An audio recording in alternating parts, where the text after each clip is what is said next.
Bonjour à tous, vous êtes toujours sur l'antenne française de Radio Taïwan International. Veuillez dès à présent suivre le courrier des auditeurs. Hello. Hello. Guten Tag. Guten Tag. Bonjour. Bonjour. Gracias. Gracias. Hola.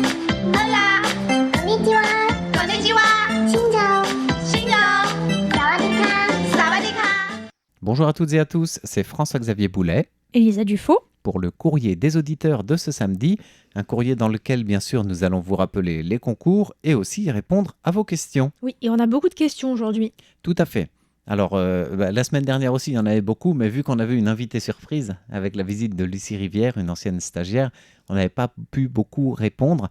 Alors ça commence à s'accumuler, mais rassurez-vous, on n'oublie pas vos questions, on les garde pour y répondre régulièrement. Voilà. Alors avant d'y répondre, on a quelques annonces qui sont liées au rappel des concours, n'est-ce pas? Oui, alors il y a le concours mensuel, le concours de février. Oui, Et il me semble que c'est lié au nouveau gouvernement. Il faut nous citer 3 nouveaux ministres voilà, dans ce gouvernement de Chen Jianren. exactement. Donc un gouvernement qui est en place depuis le 31 janvier dernier.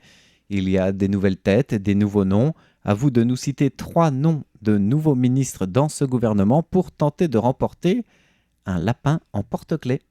Alors, le porte-clés, c'est pratique, bien sûr, et le lapin, c'est parce que c'est le signe zodiacal de cette année. Oui. Et il y aura combien de gagnants? 5. Exactement. 5 gagnants, donc tentez votre chance. Et il y a également un concours trimestriel. Oui, Alors, c'est le concours pour janvier, février et mars, si je ne voilà. m'abuse. Et c'est toujours lié au lapin, à la lune. Et oui, à la nouvelle année lunaire. Donc, Oui. la question est la suivante. Selon la légende chinoise, faut-il préciser, il y a un lapin sur la lune. Que fait-il tout au long de la journée? Voilà, tu as bien fait de préciser la légende chinoise parce qu'il y a toujours plein de versions. C'est comme dans toutes les chansons, il y a plein de versions différentes. Tu vois pourquoi je dis ça, non? Non. Le lapin a rendez-vous avec la lune. C'est une nouvelle version que je viens d'inventer de la chanson. D'accord. Voilà, non, que fait le lapin sur la lune? Bien sûr, c'est pas l'heure de chanter. Hein, François-Xavier Boulet? C'est l'heure de répondre à la question pour tenter de remporter. Lapin nounours en tissu cousu par Tiffen. Voilà. Alors, on avait dit lapin lors des premières fois parce que dans notre élan du nouvel an chinois, on s'est rendu compte finalement que le lapin ressemblait plus à un nounours qu'à un lapin. D'où l'appellation lapin nounours. En fait, c'est un petit ourson cousu par Tiffen en tissu. Et du coup, il y a 5 gagnants pour ce concours trimestriel. Et on rappelait la version chinoise avec le petit clin d'œil de la chanson pour dire qu'il y a plusieurs versions, donc plusieurs explications. Mais c'est vraiment la théorie de cette légende chinoise qui nous intéresse pour ce concours trimestriel. Voilà. Eh bien, on va passer... Ah, on a une autre annonce. Eh Je oui. vois que tu me fais un signe du doigt. Voilà, vu qu'il y avait le nouvel an lunaire, il y a un petit cadeau en plus à gagner. Voilà, Ah, c'est la d'accord. générosité, c'est un petit peu... Tu sais, on dit en chinois au moment du nouvel an, on dit toujours « nian nian yo yu ». Hein, il faut toujours la surabondance pour Oui. que l'année soit la plus auspicieuse possible. Et bien, ça marche aussi pour les concours de la radio. Voilà, Alors, est-ce donc que vous c'est un avez des poisson petits cadeaux à gagner. Alors non, c'est pas un poisson, c'est un lapin. Gna gna gna tout. Voilà, des lapins en surabondance pour remporter en fait le lampion du lapin qui est offert par le bureau du tourisme. C'est un lapin à monter soi-même. Et en On ne plus, peut pas cette l'envoyer année- avec les piles parce que Oui. avec les courriers postaux, c'est impossible pour des questions de sécurité. C'est un lapin inspiré du lapin d'Alice au Pays des Merveilles Tout cette à fait. année, avec un petit binocle. Voilà. C'est trop mignon. Donc on peut le retrouver en photo sur le site internet de Radio Taïwan International et bientôt dans votre boîte à lettres. Pour cela, pour faire partie des personnes qui seront tirées au sort pour gagner ce petit lampion 2023, il y a 20 noms qui seront tirés au sort. Il faut nous envoyer 2 questions sur la radio, sur nos émissions. C'est pour un peu alimenter le courrier des auditeurs. Ça peut être en réaction à nos émissions, une question en cascade comme ça qui appelle des précisions, etc. N'hésitez pas à nous les faire parvenir.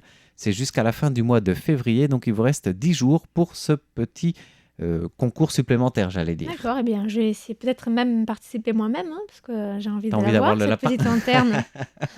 Voilà, on va d'abord la réserver à nos auditrices et auditeurs, bien sûr, mais tu peux quand même envoyer tes questions. Et puis tu y répondras dans le courrier. Voilà. Alors donc ça, c'est un petit peu pour la partie des concours. Et maintenant, on va répondre aux questions reçues. Oui, alors je crois qu'on a une question de Jacques Augustin qui nous écrit de Rosny-sous-Bois, toujours. Oui, un auditeur très fidèle depuis la France. Voilà, il se demandait si ces courriers arrivaient bien, mais c'est vrai qu'on a un peu peut-être des retards à cause de la nouvelle année et Tout à fait. des fêtes en France et aussi des fêtes du Nouvel An lunaire à Taïwan. Voilà. Donc les courriels Vous sont bien inquiétez pas, reçus. ça arrive. Mais, et du coup, notre préposé au courrier, Nicole, a bien répondu avec des cartes QSL. Même si vous ne les avez pas encore reçues pour le mois de janvier, bah, c'est en cours. Donc normalement, ça devrait bientôt arriver. C'est pas un oubli. Voilà.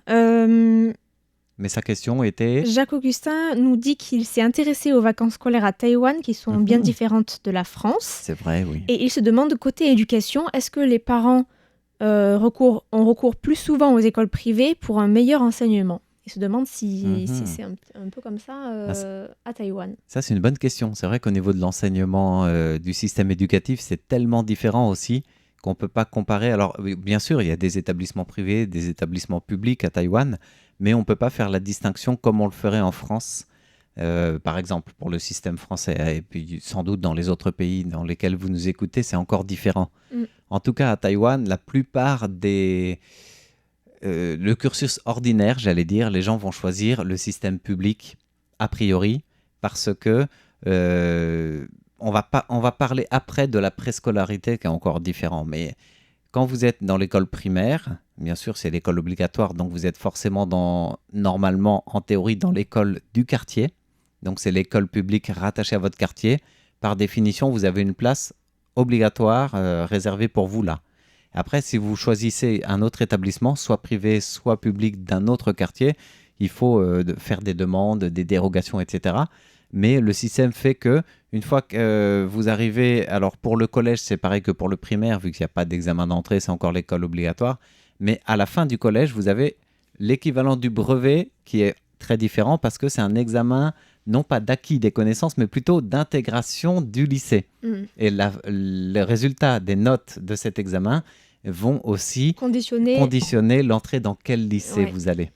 Et du coup, en fonction des notes que vous allez dans tel ou tel lycée.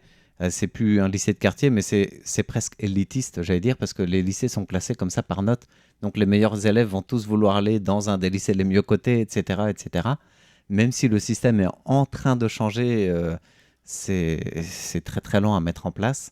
Et puis tant qu'il y aura cet examen, de toute façon, il y aura toujours un petit peu cette idée de lycée un tel qui est meilleur qu'un autre lycée, etc., en fonction des notes que vous avez. Du coup, ça conditionne. Ça fait que les parents vont aussi encourager les enfants à faire des cours après les cours, ce qu'on appelle les pushiban, les cours parascolaires de soutien pour avoir la meilleure note possible. C'est un peu une bête à compétition, j'allais dire, dès le collège.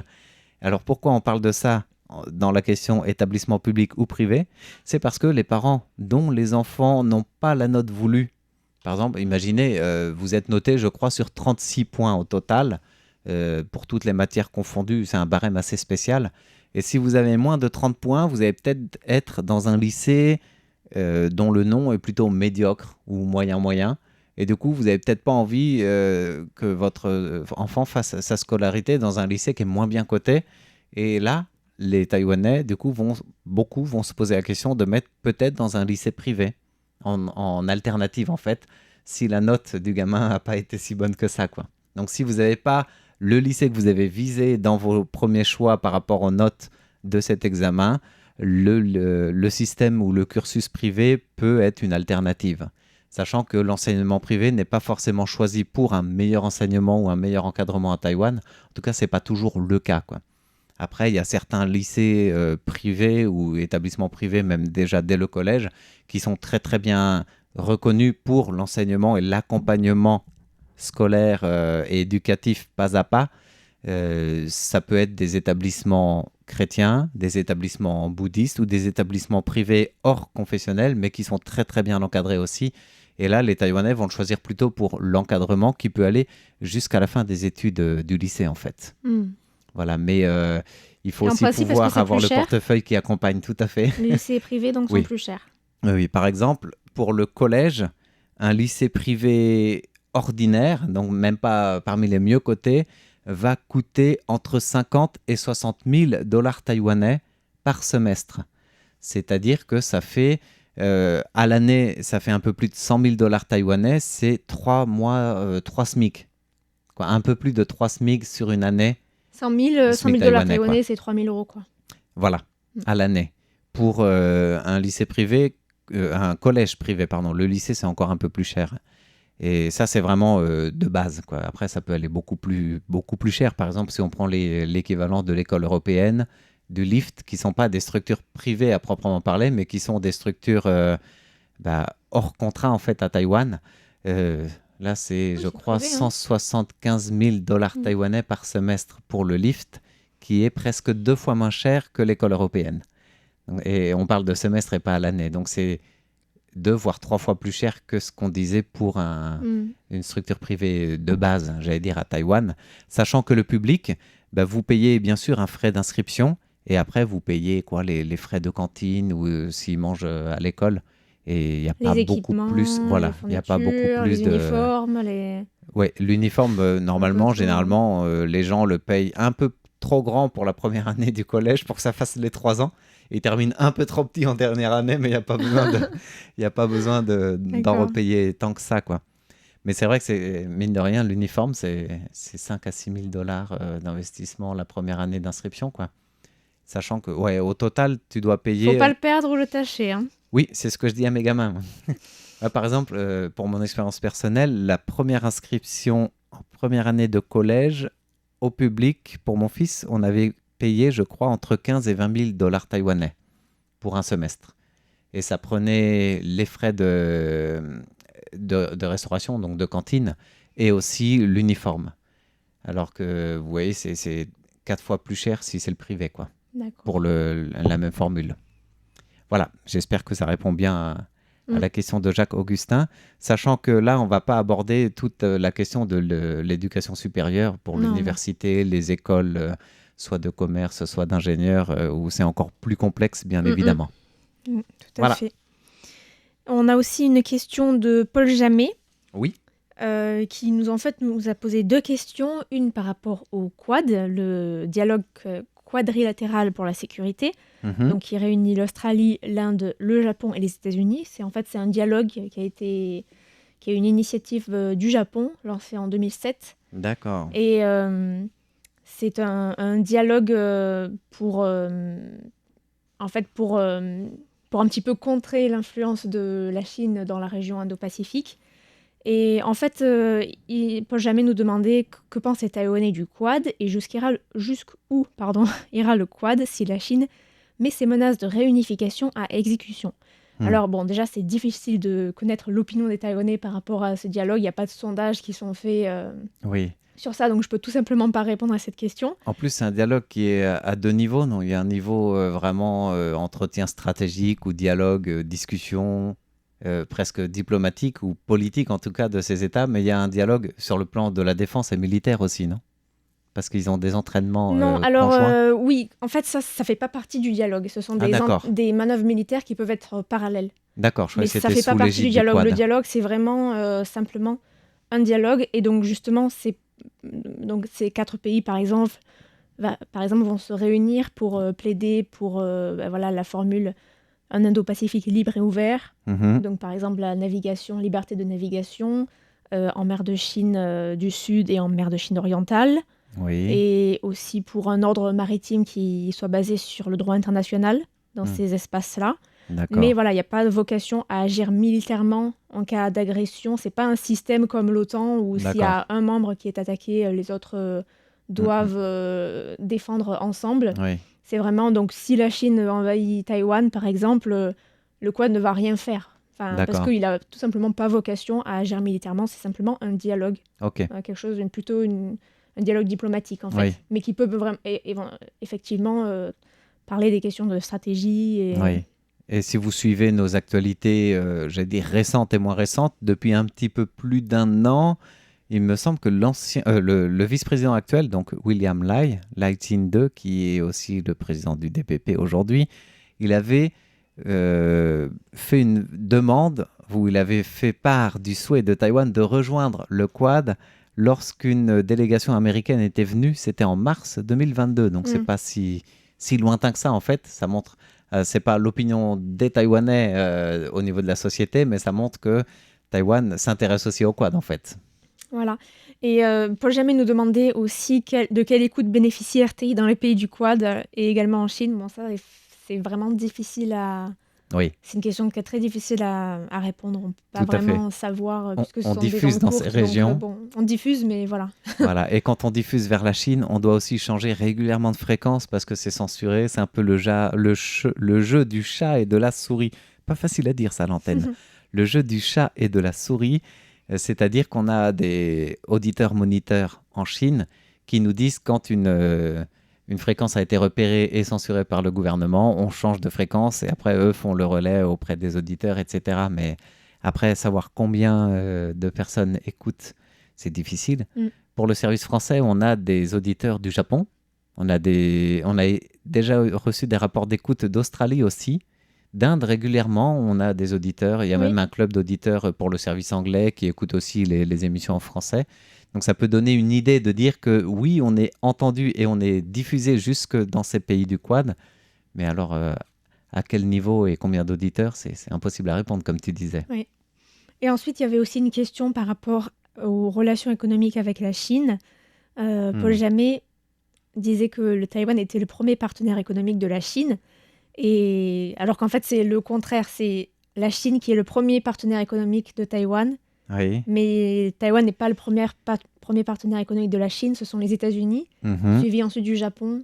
Et ensuite, l'Union européenne, même si ce n'est pas un pays, mais il y a l'Union européenne, les pays de l'ASEAN ou encore la Corée du Sud. Ce sont des partenaires économiques importants. Tout à fait. Mais Taïwan n'est pas en tête de liste de ces partenaires. Voilà, il faudrait voir au niveau... Peut-être que Taïwan est la première province chinoise partenaire économique de la Chine populaire.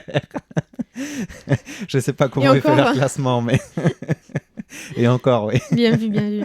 Mais en tout cas, la Chine est toujours le premier partenaire commercial de Taïwan. Oui. Donc en 2021, la Chine et Hong Kong représentaient 42% des exportations taïwanaises, soit environ 189 milliards de dollars américains, dont plus de la moitié sont des composantes électroniques ou des équipements optiques. C'est une énorme part de marché, quoi. C'est énorme.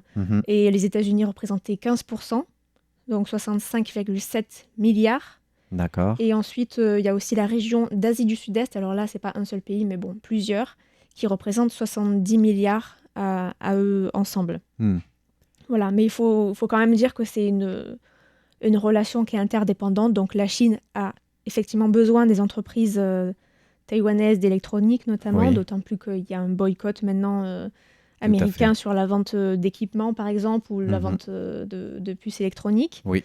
Mais Taïwan a aussi besoin de la Chine, puisque Taïwan va exporter pas mal de produits, notamment agricoles, mais la Chine fait aussi pression par ce biais-là, par exemple en suspendant de temps en temps certaines catégories d'importation taïwanaise. Donc voilà, on a eu les ananas, on a eu les mérous. Il y a eu les mérous aussi. Voilà, et chaque fois, pas mal de produits comme ça. Ouais. C'est vrai. Après, pour répondre au pendant de la menace d'une rupture interdétroit sur les conséquences par rapport aux semi-conducteurs, notamment et TSMC, qui est aussi un pendant de la question de Paul Jamet, j'allais dire c'est à la fois plus simple et plus complexe que cela, quoi. C'est souhaitable, comme tu le disais à l'instant, ni pour la Chine, ni pour Taïwan. Tout à fait. Mais c'est vrai qu'au niveau de l'Occident, on nargue un petit peu cette menace pour faire pression sur la Chine, de dire attention, les semi-conducteurs taïwanais, TSMC, c'est aussi comme un garant de dire la Chine ne peut pas se permettre de faire trop de pression sur Taïwan, voire d'envahir Taïwan pour une réunification par la force, parce que l'Occident interviendrait, parce qu'ils ont aussi une carte à jouer au niveau des semi-conducteurs. En réalité, c'est pas aussi basique que ça, mais ça reste un dialogue, bien sûr. Une carte à jouer, pourquoi pas, quoi, au niveau diplomatique aussi, ou au niveau, en tout cas, international. Voilà, donc merci à Paul Jamet. Et on a aussi une question, un courrier de Christian Guibaudo, qui nous écrit du sud de la France, et qui nous a écrit la semaine dernière. Oui, il écrit régulièrement, mais c'est vrai que la semaine dernière, on avait plusieurs questions. Oui, il nous a notamment posé une question par rapport au timbre. Ah oui. Alors, je lis sa question. J'ai une question à propos de la représentation du président ou de la présidente de la République taïwanaise sur les pièces de monnaie et les timbres. Est-ce que la présidente Tsai Ing-wen est représentée? Ça, c'est une bonne question. Voilà, et il précise que pour la France, en ce qui concerne les timbres, depuis la 4e République, le chef d'État n'est pas représenté pendant son mandat, c'est seulement une fois mort, même s'il y a longtemps qu'il n'est plus en fonction, qu'il a le droit d'être sur un timbre. Donc, Oui. par exemple, le président Valéry Giscard d'Estaing, qui est mort en décembre 2020, a eu droit à un timbre commémoratif à son effigie en 2021. Et par contre, pour les pièces de monnaie, les anciens présidents décédés ont droit aussi à une pièce commémorative 1 an après leur décès. Voilà. Donc c'est pour ça qu'ils se demandaient... C'est une très bonne question. Qu'en est-il à Taïwan? Alors, des pièces commémoratives, quand on cherche, on ne voit pas réellement de pièces à l'effigie des présidents. Alors oui, il peut y avoir une pièce commémorative frappée spécialement pour un événement, et notamment, ce ne sera pas pour à l'effigie d'un président, par exemple, décédé, mais plutôt pour l'inauguration d'un mandat présidentiel. On peut trouver une petite pièce commémorative qui n'est pas en circulation. Ce n'est pas une pièce de monnaie, quoi. C'est vraiment une pièce qui sert de médaillon, quoi. Alors par contre, Et les timbres aussi, on en trouve. On peut quand même juste préciser que la plupart des pièces de monnaie à Taïwan sont à l'effigie de 2 présidents de Tout la à fait. République de Chine. Sun Yat-sen, qui a vraiment été président Le pendant fondateur. quelques mois à peine, et En fait, Chiang Kai-shek. voilà, et il y a, pour les Sur pièces Chiang Kai-shek. de $10, il y a aussi plusieurs personnalités politiques qui ont marqué l'histoire taïwanaise. Je pense à Chiang Wei-Xue, j'arrive jamais à dire son nom décidément. Et il y a eu une politique justement de renouveler un petit peu toutes ces effigies sur les pièces de monnaie, mais comme tu dis, ça reste les deux. Moi, j'ai les seulement deux vu ces deux-là, principaux. donc... C'est vrai? Oui, j'avais vu d'autres Voilà. pièces que celle-là. En tout cas, pour répondre à la partie des timbres commémoratifs de la question de Christian Guibaodo, eh bien, à chaque nouvelle investiture présidentielle, il y a des timbres qui sont, comment on dit, publiés, édités. Oui, J'ai perdu le terme. En tout cas, il y a des nouveaux timbres des plaquettes qui sont faites avec plusieurs timbres commémoratifs.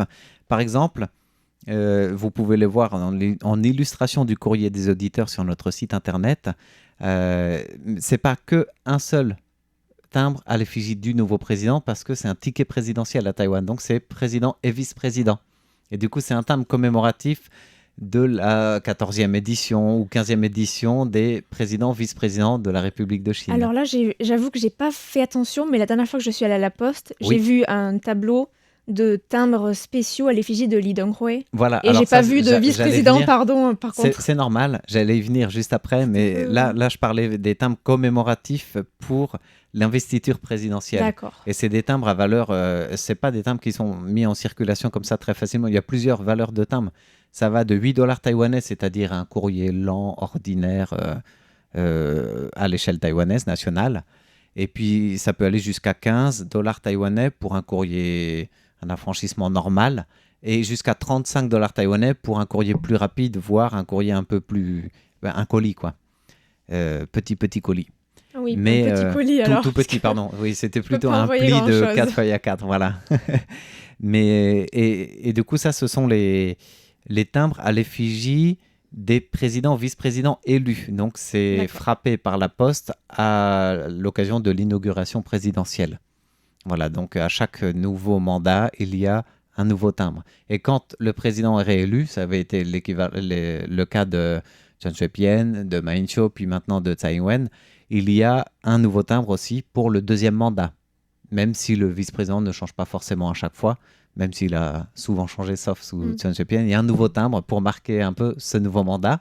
Et le timbre que tu as vu à la poste à l'effigie de Lee Teng-hui, il y en a même 4 différents, 2 de $8 taïwanais et 2 de $15. Ce sont des timbres commémoratifs qui ont été édités 1 an après son décès. Mhm. Voilà, et donc c'est assez rare à Taïwan d'avoir... enfin, il y a des timbres aussi à l'effigie de Chiang Kai-shek, etc. Mais Chiang Ching-kuo Il y en a aussi. toujours à l'effigie de Chiang Kai-shek, des timbres Des anciens qui avaient été... Ils sont plus du tout en C'est plus des circulation, trucs de mais ça avait collection. été... Tout à fait. Enfin, qui sont Tout plus à fait. édités, rassure-moi. Mais ça avait existé. Mm. Et là, ceux que tu as vus de Lee Teng-hui ont été édités en 2021, donc 1 an après son décès. Des timbres commémoratifs, c'est un peu une tradition internationale, je crois, de cette histoire du timbre. Et du coup, il y a 4 timbres différents qui le mettent en position qui illustrent, j'allais dire, ces contributions, enfin c'est comme ça que la Poste taïwanaise présente cette plaquette de timbre, ces contributions pour la modernisation et la démocratisation de Taïwan. Voilà. Mais c'est vrai que la question du choix des personnages représentés sur les timbres, c'est une question politique en fait, puisque Tout à fait. par exemple en France, il y a pu avoir un débat, par exemple sur le bicentenaire de Napoléon. Oui, Qu'est-ce qu'on doit célébrer, fait, tout ça. Donc par exemple, ouais. j'ai vu qu'on avait reçu un courrier, non, avec Napoléon. Je dessus, crois aussi, oui. En Bonaparte. Tout à fait. Et donc, est-ce qu'à Taïwan, on va rééditer des timbres avec l'effigie de Chiang Kai-shek voilà. Est-ce qu'il y aura des timbres plus historiques? C'est une bonne question. En tout cas, en 2020, c'est, j'allais dire, une exception. La première fois dans l'histoire de ces timbres commémoratifs d'inauguration présidentielle, c'est sous forme de silhouette que Tsai Ing-wen et Lai Ching-te ont été représentés. Alors, il y a plusieurs timbres qui ont été représentés, mais il y en a un, c'est sous forme de silhouette et pas une photo ou un dessin d'eux. Tu lui en veux à ce micro aujourd'hui, hein? Voilà, je fais que des booms dans le micro, je sais pas pourquoi. C'est une orientation, un fil qui dépasse. Ce sont les aléas d'enregistrement. Il t'a regardé de travers. Hein. C'est ça. Voilà, en tout cas, j'espère que ça répond un petit peu à la question de Christian Guibaudot. Alors, des timbres commémoratifs du vivant des présidents, il n'y a pas de pièces qui sont frappées, il n'y a pas de timbres, sauf si c'est l'inauguration présidentielle, mais c'est à l'effigie vraiment du couple présidentiel, c'est-à-dire du ticket président-vice-président, quoi. Et un an après le décès, on l'a vu avec Lee Teng-hui, on le verra peut-être avec les prochains, en espérant que ce ne sera pas si rapide pour eux. Oui. Voilà. Tout à fait. Et Christian Guibaudot nous posait également une question sur le baseball. Il réagissait à l'émission de Floriane, Femme d'ombre, Femme de lumière, avec l'interview de Sophia Leo, arbitre de baseball, et nous disait que il ignorait que les femmes jouaient professionnellement au baseball à Taïwan. Et il nous demandait à propos de baseball, de quand date la pratique du baseball à Taïwan. Est-ce que ça date de l'occupation japonaise ou est-ce que ça a été introduit par l'armée américaine, par exemple, ou alors après la Seconde Guerre mondiale? C'est une bonne question, ça. Voilà, donc en fait, le baseball a bien été introduit à Taïwan par les Japonais. Donc, environ, vraiment quelques années après le traité de Shimonoseki et donc la cession de Taïwan, la rétrocession de Taïwan. Voilà, donc on peut dire c'est. Non, pardon, rétrocession, qu'est-ce que je raconte? C'est avant la rétrocession. Voilà, la cession de Taïwan au Japon. Donc c'était 1895 le traité, on peut dire que le baseball arrive peut-être au tout début du 20e. Dans ces années-là. Et en fait, je voulais parler d'un chercheur français à Taïwan qui est vraiment connu pour ses recherches sur le baseball, ses recherches anthropologiques sur le baseball. C'est Jérôme Soldani. Jérôme Soldani, retenez bien son nom. Voilà, je crois qu'il est membre du CEFC, la branche de Taipei du CEFC. Donc il a écrit pas mal d'articles sur le baseball à Taïwan, notamment sur sa diffusion, le processus de diffusion, mais aussi sur la pratique du baseball par les autochtones taïwanais. Oui. Et donc, par exemple, il a écrit un article dans le journal Ethnologie française en 2011 qui posait ces questions: pourquoi les Taïwanais jouent-ils au baseball? Et donc c'est vrai que même si c'est un sport qui a été formalisé aux États-Unis au milieu du 19e siècle, il est apparu à Taïwan au tournant du 20e siècle via les Japonais qui eux-mêmes sont très forts au baseball et aiment beaucoup ce sport-là. Et à Taïwan, il a aussi rencontré une forte... une ferveur aussi. Une ferveur. Et en fait, au début, les Japonais, ce qu'il nous explique dans cet article, Jérôme Soldani, c'est que les Japonais n'étaient pas n'avaient pas vraiment envie de diffuser ce sport au début. D'abord, c'était pratiqué que par les Japonais. D'accord. Donc, dans les écoles japonaises. Donc, la première compétition officielle sur le sol taïwanais a eu lieu en 1906 entre 3 lycées japonais de Taipei. Oui. Et en 1915, le gouvernement a officialisé la première fédération de baseball à Taïwan, qui regroupait 15 équipes scolaires japonaises, mais c'était encore que réservé aux Japonais. Et c'est dans les années 20 que le gouvernement japonais s'est appuyé sur le baseball pour pour généraliser un petit peu l'enseignement du sport dans les écoles publiques et notamment pour promouvoir l'intégration des Taïwanais dans l'Empire japonais. Ça, c'est intéressant à voir que finalement, il n'y a pas que pour l'éducation des matières principales qui étaient d'abord réservées aux Japonais, puis avec la force des choses, ouvert aux autres Taïwanais, même pour le sport finalement. Tout à fait. Et d'ailleurs, au début, comme le rugby, le football et le hockey sur gazon, le baseball était réservé aux garçons.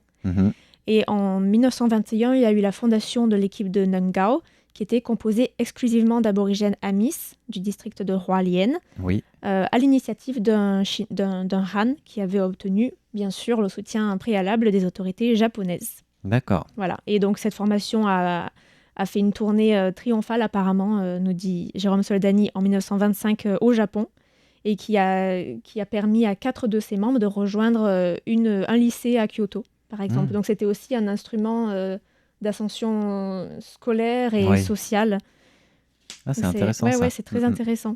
Après, on voit avec la force des choses et le développement progressif que le baseball s'est inscrit comme sport national à Taïwan. Et plusieurs Taïwanais ont fait carrière au Japon, d'ailleurs, après avoir percé à Taïwan. D'accord. Et après, pour la question garçon-fille baseball, quand on regarde un petit peu l'histoire du baseball, souvent c'est distingué baseball chez les hommes et softball pour les femmes. Mais il y a aussi une version baseball pour les femmes qui est un peu différente du softball. Faut vraiment faire attention à ça. D'accord. Et bien ensuite, après l'arrivée, la rétrocession de Taïwan, on va dire en 1945, le baseball taïwanais a continué, a connu un essor pendant 20 ans. Et les règles du jeu ont été rédigées en mandarin à partir de la traduction japonaise pour uniformiser la pratique à travers l'île. Voilà. C'est un résumé un petit peu vraiment très succinct de cet article, mais qui est vraiment très intéressant et que je vous invite à aller consulter. Il est en ligne gratuitement sur Cairn Info. Ok.